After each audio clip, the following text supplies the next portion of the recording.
स्वयं को देखेंगे, मैं आत्मा, चमकती हुई मणि, प्रेम स्वरूप आत्मा, प्यार के सागर बाप दादा मुझ प्रेम स्वरूप आत्मा को देख रहे हैं। बहुत प्यार भरी दृष्टि दे रहे हैं। मैं परमात्म प्यार में समाई हुई प्रेम स्वरूप आत्मा हूं। प्यार के सागर बाबा से मुझ पर प्यार की बरसात हो रही है। बाप दादा बहुत प्यार भरी दृष्टि दे रहे हैं।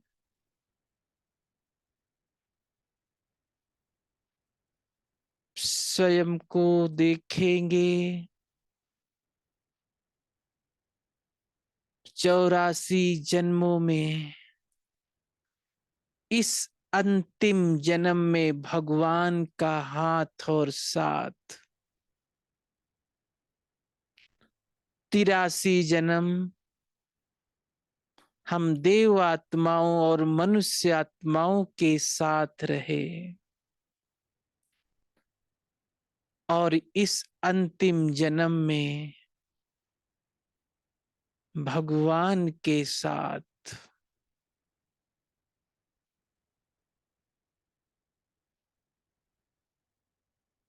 मैं परमात्म प्यार में समाई हुई एक बच्चे के हाथ पे जब मैंने सर्व प्राप्तियों से संपन्न आत्मा हूं, भरपूर आत्मा हूं, प्रसन्न चित आत्मा हूं।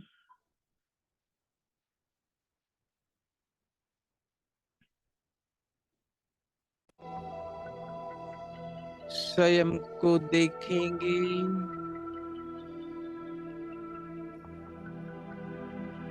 मैं चमकता हुआ डायमंड, मुझसे चारों ओर अष्ट शक्तियों की रंग बिरंगी किरणें फैल रही है।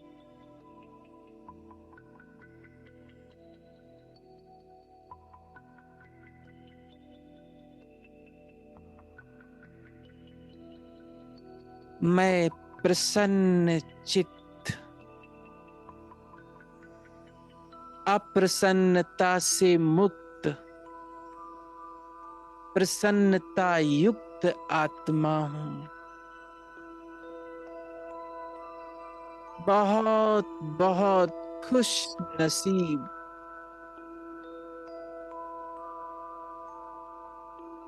इस अंतिम जन्म में भगवान का हाथ और साथ, उसकी छत्र छाया में आ गया हूं।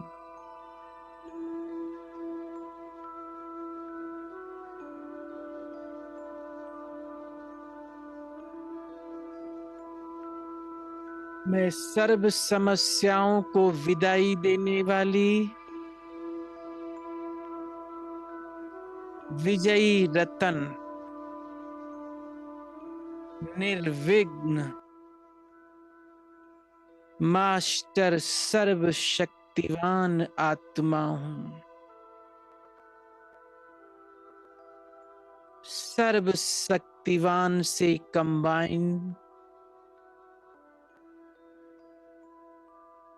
सर्व शक्तिवान की शक्तिशाली किरणें मुझ में समा रही है।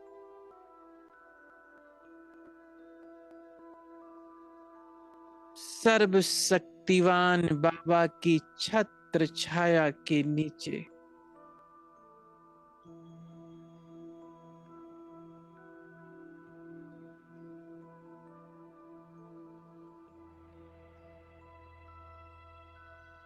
मैं स्वार्थ भाव से मुक्त निस्वार्थ सेवाधारी हूं।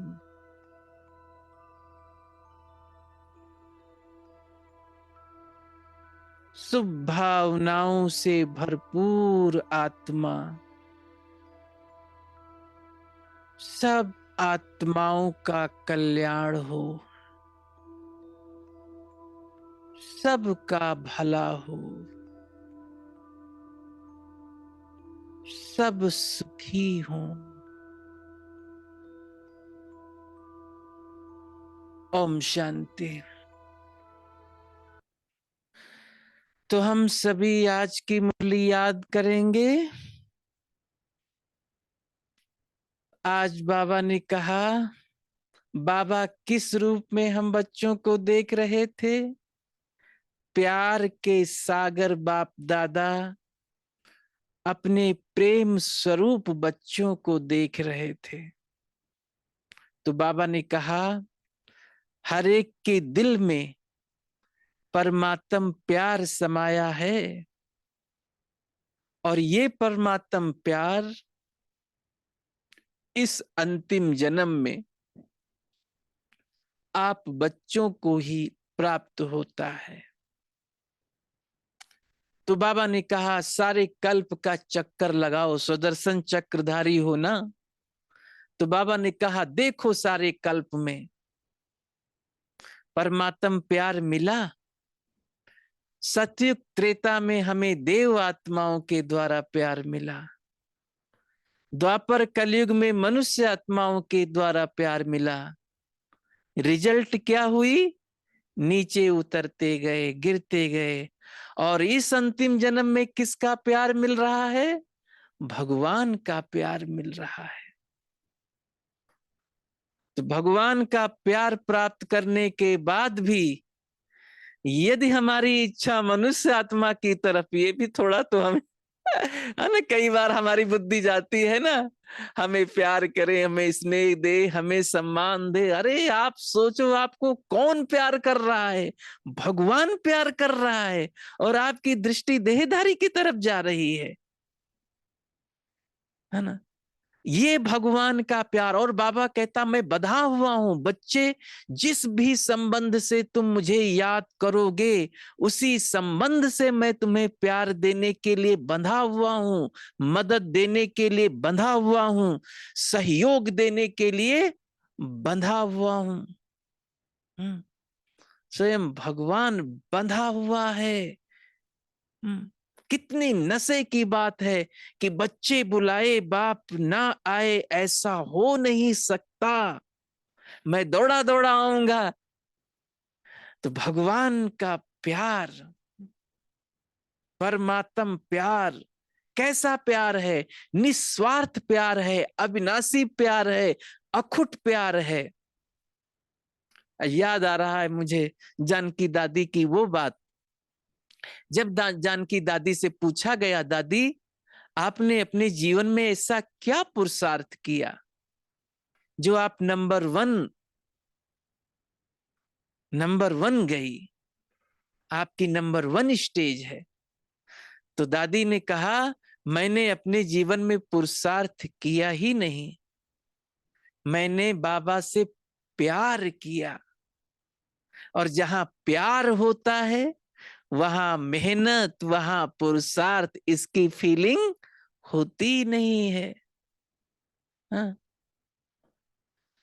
तो कई बार हम कहते हैं, देहधारियों से तो प्यार हमारा जुट जाता है, वो तो निराकार है है ना।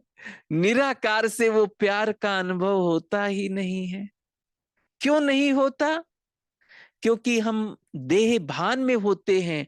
जब हम भी उसके समान निराकारी स्थिति में रहेंगे, बिंदु स्वरूप स्थिति में रहेंगे, वो प्यार का सागर है। फिर उस प्यार के सागर के प्यार का अनुभव होगा। जब हम अपने निराकारी स्थिति में रहेंगे, तब जो परमात्मा प्यार का सागर है, उसके प्यार का अनुभव हम कर सकते हैं। अच्छा, फिर बाबा ने कहा देहधारी और एक देहधारी के प्यार में और परमात्म प्यार में क्या फर्क है। बाबा ने कहा देहधारी का प्यार तुम्हें नीचे ले जाता है और परमात्म प्यार वो ऊपर ले जाता है। देहधारी का देहधारी आत्मा का प्यार वो राज्य भाग गंवाता है। हा? हम सतयुग में विश्व के मालिक थे ना, कहां गया हमारा वो स्वर्ग, कहां गया स्वर्ग की राजधानी, कहां गई। देहधारियों के प्यार में ही सारा गंवा दिए और खाली हाथ बाबा के पास आ गए। तो बाबा ने कहा कोई बात नहीं, परमात्म प्यार वो सारा राज्य भाग दिलाता है। कितना निस्वार्थ प्यार है। हमसे कुछ चाहिए क्या उसको, कुछ नहीं चाहिए, है ना। बस हमारा जीवन हमें वो स्वर्ग का राज्य भाग दे करके परम धाम में जाकर के बैठ जाता है। आज हर मनुष्य आत्मा में ऐसा कोई नहीं है जिसको हाँ, कुछ ना कुछ स्वार्थ होता ही है, लेकिन एक निस्वार्थ प्यार भगवान का ही प्यार होता है जिसको उसे कुछ नहीं चाहिए। बस यही चाहिए कि मेरे बच्चे मेरे समान बन जाएं, योग्य बन जाएं, सर्वगुण शक्तियों में संपन्न बन जाएं, यही चाहता है बाबा। तो परमात्म प्यार में समाई हुई आत्मा तो परमात्म प्यार का अनुभव तभी कर सकते हैं जितना जैसे वो निराकार है ऐसे हम सारा दिन अपने निराकारी स्थिति में रहेंगे, आत्म स्वरूप में स्थिति रहेंगे, देही अभिमानी स्थिति बना के रखेंगे तो उसके प्यार का अनुभव होगा, उसकी प्यार की बरसात आपके ऊपर होती रहेगी, है ना। फिर हमारी जो कामना इच्छा है देहधारियों के प्यार की, उसमें हमारी बुद्धि नहीं जाएगी, उसके आकर्षण में हम नहीं जाएंगे। तो बाबा ने कहा देखो ये परमात्म प्यार, ये प्यार आपको क्या देता है, हाँ? सर्व प्राप्तियों से संपन्न बना देता है। गायन भी है ना, अप्राप्त कोई वस्तु नहीं, किसके खजाने में, देवताओं के खजाने में या आपके खजाने में आपके खजाने में, आप ब्राह्मणों के खजाने में। जब हम देवता बन जाएंगे तो बाबा मिलेगा क्या, उस खजाने में सिर्फ बाबा भगवान मिलेगा क्या। अभी आपको भगवान मिला है, अतीन्द्रिय सुख। हाँ, इसलिए बाबा ने कहा ना वो कौन है अतीन्द्रिय सुख का अनुभव करने वाली, वो सच्चे सच्चे गोप गोपियां आप हो। आपके खजाने में अखुट खजाना, अप्राप्त कोई वस्तु नहीं, आपका गायन है। हाँ, क्या गीत गाते हो, ऐसी आत्माएं क्या गीत गाएंगी, पाना था सो पा लिया, भगवान को पा लिया। पा लिया या अभी कुछ पाना बाकी है बाबा पूछ रहे हैं, कुछ पाना शेष है या पा लिया, जो आपके जीवन का लक्ष्य था वो आपको मिल गया, पा लिया ना। आप सोचिए आपने किसको पाया है जिसको सारी दुनिया ढूंढ रही है, हठ जप तप कर्म कांड व्रत उपवास, उसको आपने पा लिया। हाँ? कुछ दिन पहले की अव्यक्त मुरली में आया था ना कि बड़े बड़े विद्वान महात्मा वो भगवान को ढूंढ रहे हैं, कहते भगवान को पाना सबके बस की बात नहीं है, इसके लिए बहुत तपस्या करनी पड़ती है। और यहाँ की भोली माता, गांव की अनपढ़ माता, वो कहती हमने तो भगवान को पा लिया, है ना। तो एक माता वो बोलती है हम भगवान को पा लिया, और उधर पढ़ा लिखा विद्वान महामंडलेश्वर वो कहता भगवान को पाना असंभव है। तो देखें अपने भाग को। तो इसलिए बाबा ने कहा दिल से निकले, वाह मेरा बाबा, पाना था सो पा लिया। कितनी बड़ी प्राप्ति, सर्व प्राप्तियां आपके जीवन में, सारी प्राप्तियां। अब इसके ऊपर आप लिस्ट निकालना, चिंतन करना, बाबा से कौन सी प्राप्तियां हमें मिली है। सारे खजाने, अविनाशी खजाने, सर्व शक्तियां, सर्व गुण, सर्व वरदान, क्या नहीं मिला।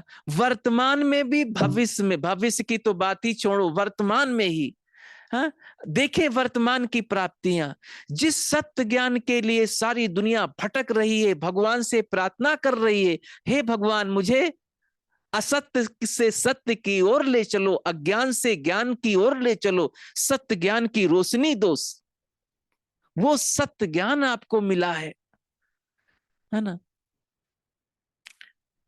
तो प्राप्तियों की लिस्ट निकालना और एक एक प्राप्ति को याद करके बाबा को थैंक्स देना, बाबा आपका बहुत बहुत धन्यवाद, कितना सुंदर निश्चिंत जीवन बनाया है, खुशियों भरा जीवन दिया है, पवित्र ब्राह्मण जीवन दिया है, सत्य ज्ञान दिया है, दिव्य बुद्धि दी है, ज्ञान का तीसरा नेत्र दिया है, तीनों कालों तीनों लोकों की नॉलेज दी है, सर्व सिद्धियां सर्व शक्तियां सब कुछ से मुझ आत्मा को भरपूर किया है। तो ऐसे बाबा को हाँ, अंदर से दिल से धन्यवाद करना चाहिए, बाबा आपका बहुत बहुत धन्यवाद। तो बाबा ने कहा जो सर्व प्राप्तियों से संपन्न आत्मा होंगी उनके चेहरे से क्या दिखाई पड़ेगा? जिसके जीवन में प्राप्ति है उसके चेहरे से क्या दिखाई पड़ेगा? प्रसन्नता, है ना, खुशी। और जिसके जीवन में कोई कमी है, अभाव है, उसके जीवन में प्रसन्नता दिखाई पड़ेगी, उसके जीवन में अप्रसन्नता दिखाई पड़ेगी, है ना, उदासी दिखाई पड़ेगी। हाँ?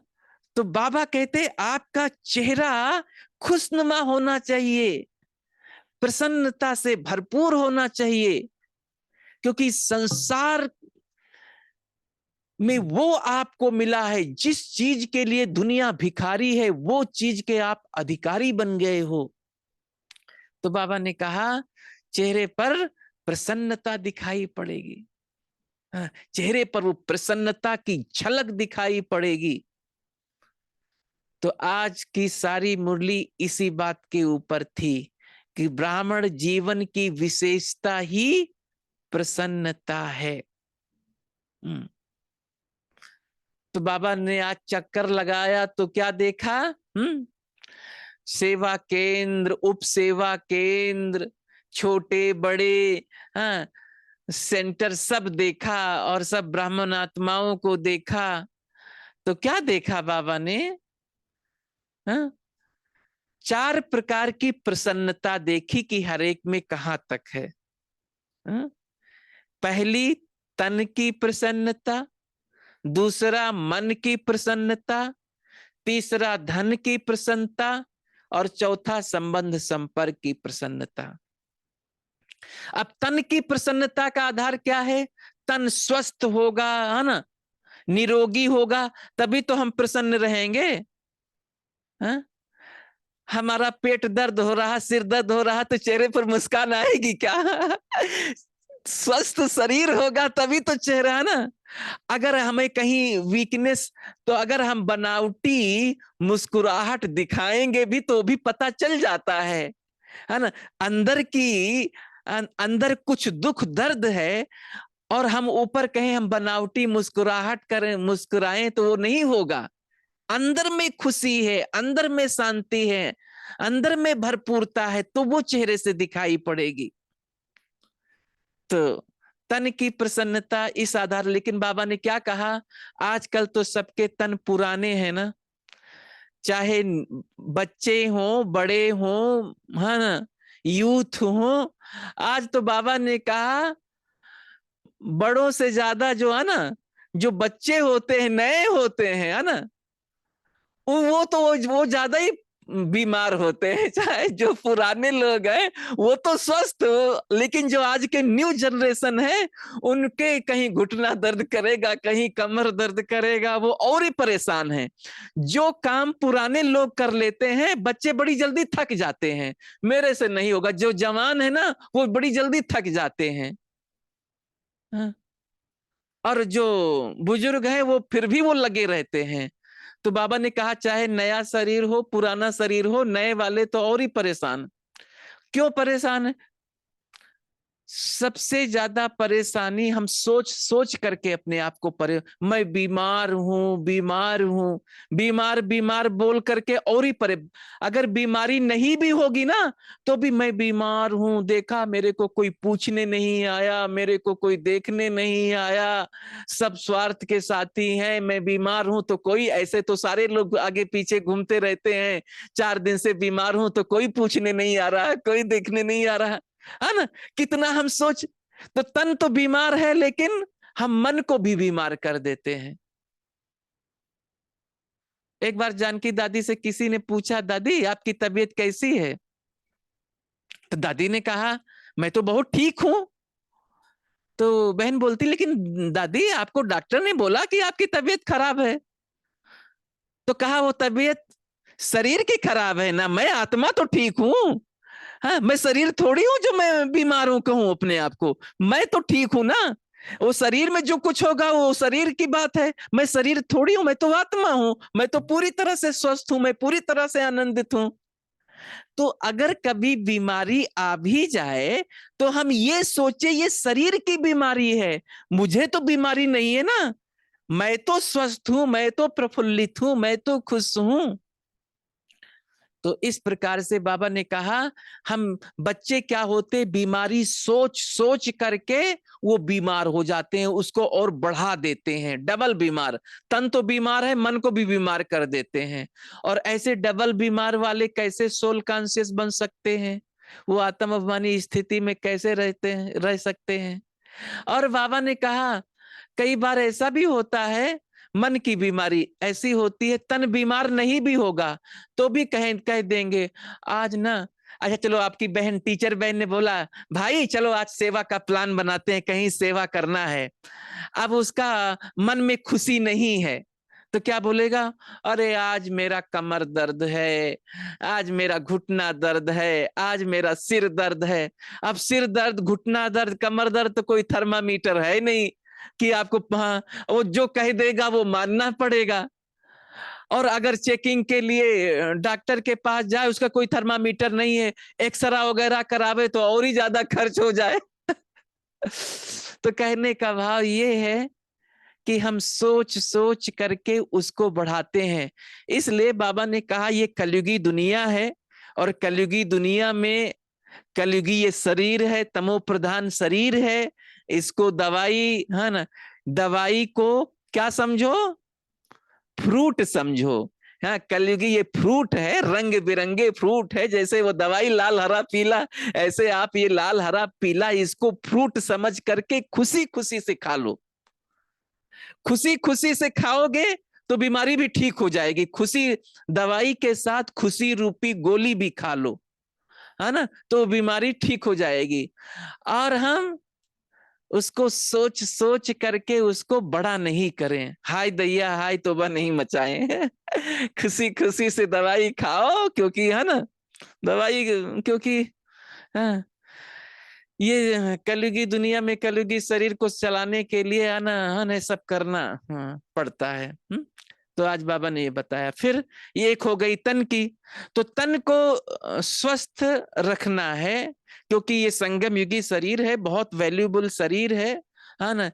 इसी शरीर के द्वारा हमें खूब बाबा की सेवा करना है, परमात्म मिलन मनाना है ना, बाबा को प्रत्यक्ष करना है, तो इस शरीर की भी संभाल करनी है। दूसरा मन की, हाँ, मन की प्रसन्नता किस आधार पर आधारित है? बाबा ने एक बात तो खुशी की बात कहा कि बाबा से सभी बच्चों का बहुत प्यार है। हाँ, इस प्यार में तो सब पास है। बाबा से ज्यादा आपका प्यार है, बाबा ने सर्टिफिकेट दे दिया। हम देखे हमारा प्यार, वैसे तो बाबा कहते, लेकिन हम देखें वैसे प्यार तो बाबा का ही है ना। हम कितनी गलतियां करते हैं, बाबा को भूलते हैं, लेकिन बाबा हमारे उमंग उत्साह को बढ़ाने के लिए, हाँ, और कई बार वो सोच सुन करके हम फूल के कुप्पा, हाँ हमारा बाबा से भी ज्यादा प्यार है। हम अपने आप को बड़े समझ लेते हैं, लेकिन ये तो बाबा की महानता है, बाबा की निर्माणता है कि हम बच्चों को आगे बढ़ाने के लिए, नहीं बच्चे तुम्हारा प्यार है। तो प्यार में सेवा का उमंग भी है, लेकिन बाबा ने कहा, हाँ, याद की स्टेज पर, याद की सीट पर अपने मन को बिठाएं, वो नहीं हो पाता।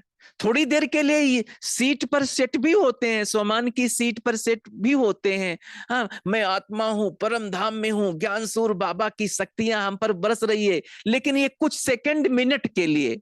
उसके बाद फिर हमारी मन बुद्धि, आज बाबा ने कहा जैसे एक चंचल बच्चा होता है ना, उसको बिठाओ तो स्थिर होकर के बैठेगा नहीं, आदत ही उसका भागेगा इधर उधर।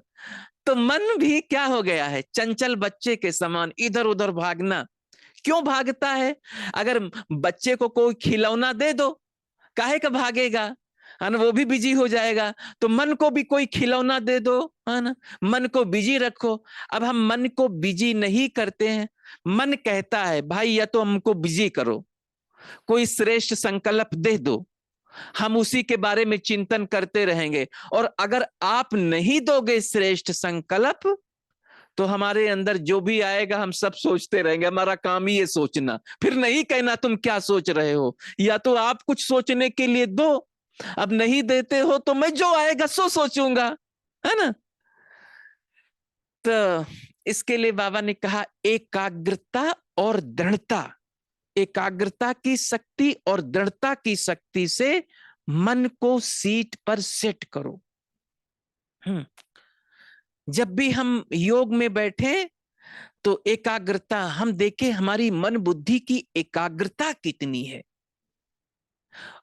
एकाग्रता के लिए मन बुद्धि को शक्तिशाली बनाना जरूरी है, और शक्तिशाली बनाने के लिए ज्ञान का चिंतन जरूरी है, ज्ञान का खुराक देना जरूरी है, भिन्न भिन्न प्रकार के ड्रिल करना, इससे आत्मा शक्तिशाली बनती है। तो जब भी आप योग में बैठें तो सबसे पहली बात ये संकल्प करें कि जितना भी समय हम योग में बैठेंगे, योग में हम संपूर्ण एकाग्रता का अनुभव करेंगे, पावरफुल स्थिति का अनुभव करेंगे, है ना। ऐसे बैठेंगे ना कोई लक्ष्य लेकर, कोई ना कोई संकल्प लेकर के बैठेंगे। ऐसे नहीं बस बैठे और हाँ जो आया सो सोचते रहो, नहीं। आप सोचो हमें आधा घंटा बैठना है, तो इस आधे घंटे में करना क्या है। बाबा ने जो सुंदर सुंदर भिन्न भिन्न प्रकार के अभ्यास बताए हैं, वो किसके लिए बताए हैं। हम नहीं करेंगे तो कौन करेगा। तो ये इस प्रकार से एकाग्रता के साथ और दृढ़ता, उस पर पूरी तरह दृढ़ संकल्प नहीं, ये हमें ये अभ्यास करना ही है। मन बुद्धि हमारी कहीं जाने ना पाए, इसकी दृढ़ता, मन बुद्धि की पूरी एकाग्रता हो, इसकी दृढ़ता। कि मैं आत्मा परम धाम में महाज्योति के सम्मुख, तो महाज्योति को हम देखते रहें। तो योग में हमें देखना है कि हम कितना लंबे समय तक अपने मन बुद्धि को एकाग्र करते हैं, है ना। कितना लंबे समय तक हम परम धाम की स्थिति में स्थित रहते हैं। तो मन की प्रसन्नता, जितना मन हमारा परमात्मा से कंबाइंड रहेगा, जितना मन हमारा परमात्म मिलन में मगन रहेगा, परमात्म अनुभूतियों में मगन रहेगा, हा? तो उतना मन की प्रसन्नता रहेगी।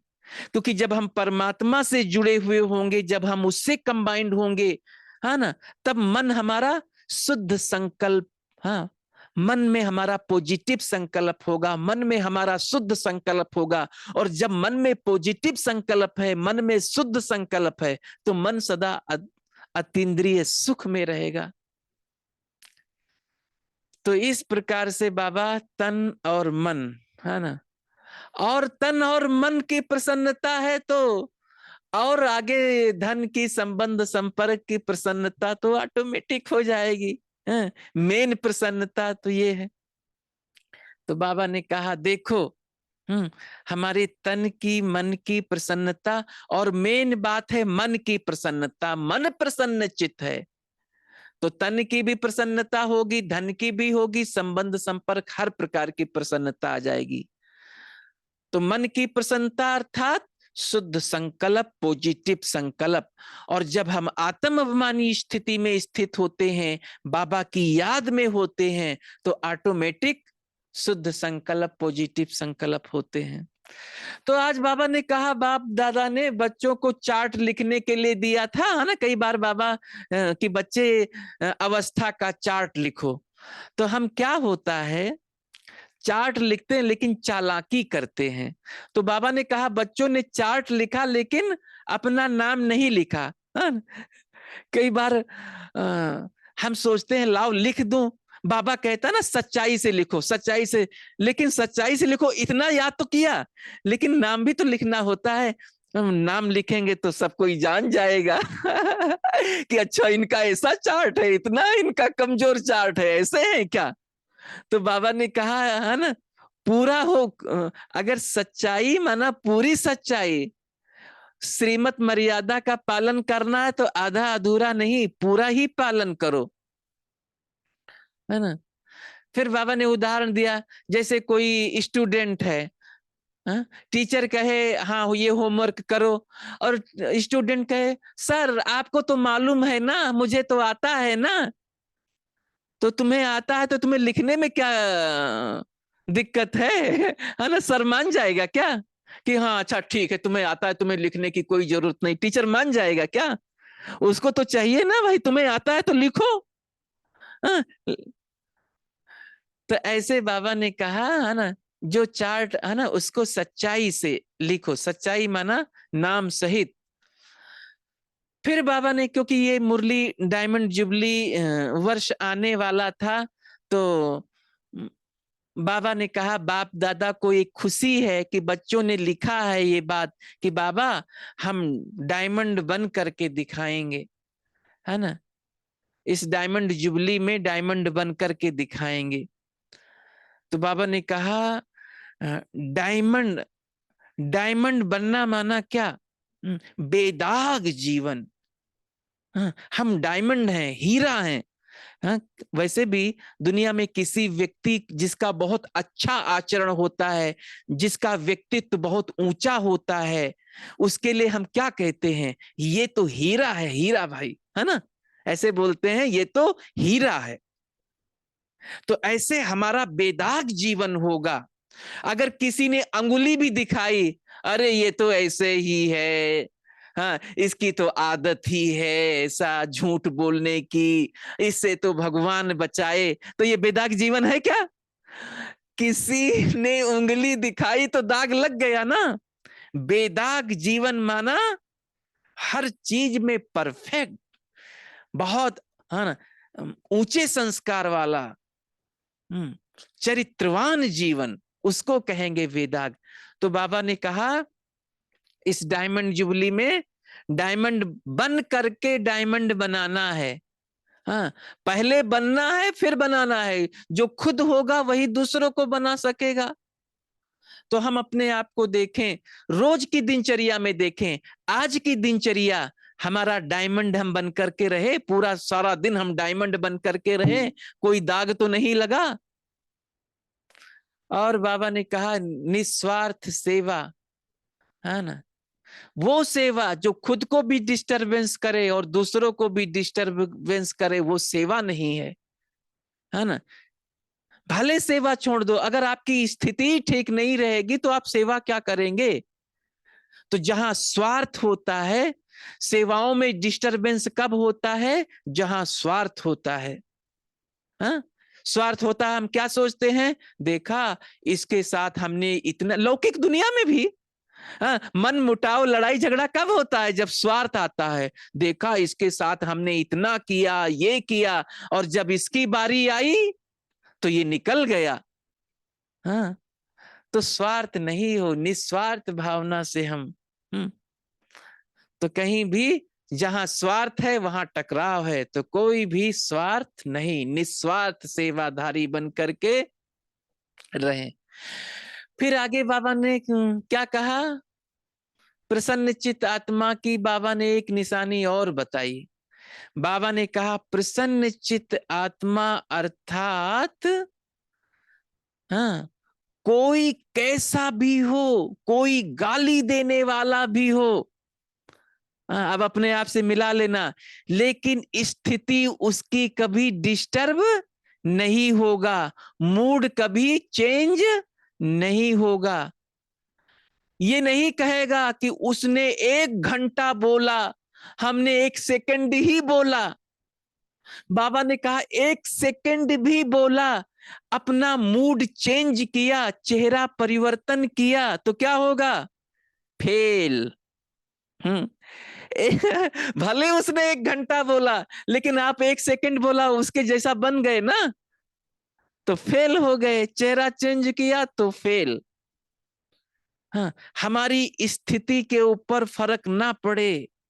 हाँ, बाबा ने कहा ऐसे सहनशीलता के देव बन जाओ, सहनशीलता की देवी बन जाओ, तो किसी के बात का प्रभाव हमारे ऊपर। अपने आप को समझाएं, मैं कमजोर हूं क्या कि उसके एक बोल से मैं अपनी स्थिति खराब कर दूं?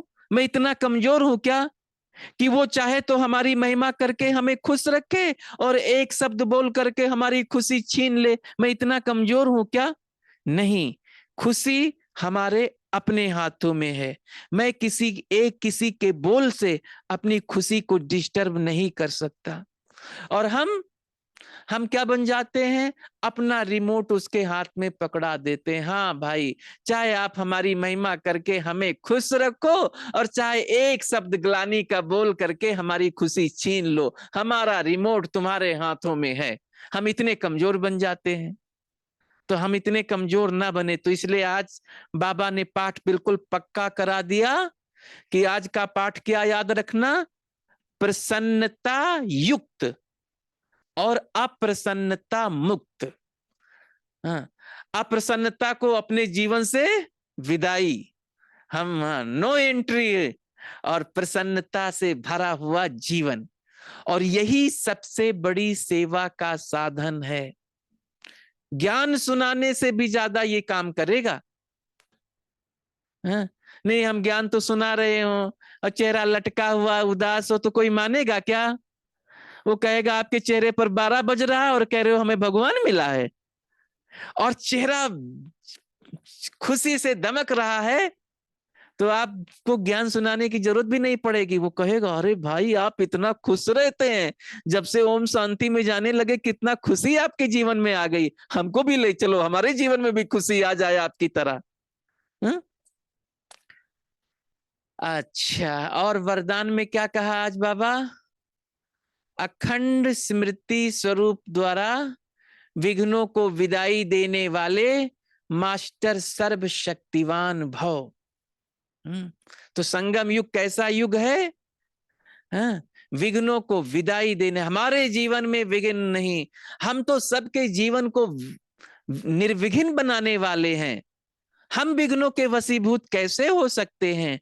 तो इसी नशे में रहेंगे कि मैं मास्टर सर्वशक्तिवान निर्विघ्न आत्मा हूं, विजयी रतन आत्मा हूं। मेरे जीवन में, हाँ, मेरे जीवन में क्या, मेरे संबंध संपर्क में जो आएगा उसका भी जीवन विघ्नों से मुक्त हो जाएगा। मैं सबको विघ्नों से मुक्त करने वाली निर्विघ्न आत्मा हूं। हमारे जड़ मूर्तियों के दर्शन से ही सबके विघ्न नष्ट हो जाते हैं, तो हम चैतन्य में विघ्नों के वशीभूत कैसे हो सकते हैं? तो इसी सोमान का अभ्यास करेंगे। मैं मास्टर सर्वशक्तिवान, सर्वशक्तिवान से कंबाइन और हर प्रकार के विघ्नों से मुक्त। और स्लोगन में, आज का स्लोगन क्या था? ईश्वरीय सेवा में खुद को ऑफर करना ही बाप दादा की आफरीन लेना है। ऐसे नहीं कहो कि बहन जी कहें तो जाओ। है ना, आप खुद, अच्छा बहन जी ने आपको कोई सेवा बताया तो आधा मार्क्स तो उनका जमा हो गया, और आपने पूछा अपनी तरफ से, भले सेवा हो ना हो या ना हो, आपने पूछ ही लिया बहन जी कोई सेवा है, तो पूरा का पूरा मार्क्स आपके पास जमा हो गया। तो पूरा लेना है या आधा? अब आप सोच लेना। खुद ऑफर करेंगे तो पूरा मार्क्स, और बहन जी खुद कहेगी तो उसमें उस बहन जी का भी शेयर जमा हो जाएगा। तो हम ये सोचे हम पूरा लेने वाले हैं, उसमें आधा अधूरा वाले थोड़ी हैं। तो बाबा की तरफ से भी दुआएं, सब ब्राह्मण परिवार की तरफ से भी दुआएं, सबकी तरफ से दुआएं मिलती रहेगी। तो इस सप्ताह में आज की मुरली से हम प्लान बनाएंगे कुछ पुरुषार्थ का। पूरे सप्ताह के लिए आज की मुरली से हम सोमान लेंगे, मैं सर्व प्राप्तियों से भरपूर संपन्न प्रसन्न चित्त आत्मा हूं। धारणा प्रसन्नता, कोई भी बात, कोई भी परिस्थिति, कोई भी समस्या हमारे प्रसन्नता को अर्थात हमारी खुशी को छीन नहीं सकती, है ना। मैं प्रसन्न चित्त आत्मा हूं, सर्व प्राप्तियों से भरपूर आत्मा हूं। और चिंतन करेंगे इसी बात के ऊपर कि बाबा से हमें कौन कौन सी प्राप्तियां हुई हैं, चिंतन करेंगे। हाँ, लंबी लिस्ट है, इसकी लिस्ट बनाएंगे और एक एक प्राप्ति को याद करके बाबा को दिल से धन्यवाद देंगे। जब हम बाबा को दिल से धन्यवाद देते हैं जिस चीज के लिए, उस चीज से हम भरपूर हो जाते हैं। हाँ, तो अंदर में यही बाबा को कहना, दिल से कहना, बाबा आपने हमें सब कुछ दिया है, आपका दिल से बहुत बहुत धन्यवाद। तो देखेंगे आपके जीवन में किसी चीज की कमी नहीं रहेगी, किसी चीज का अभाव नहीं रहेगा और आप भरपूर रहेंगे। तो हमारी यही शुभ भावना है कि आप सदा सर्व प्राप्तियों से भरपूर रहें, सदा प्रसन्नचित्त रहें, सदा मुस्कुराते रहें, हाँ, बाबा का नाम बाला करते रहें और डायमंड बन, सबको डायमंड बनाने की सेवा करते रहें। इन्हीं शुभ भावना के साथ एक बार फिर से आप सभी का बहुत बहुत धन्यवाद। Thank you. ओम शांति। ओम शांति।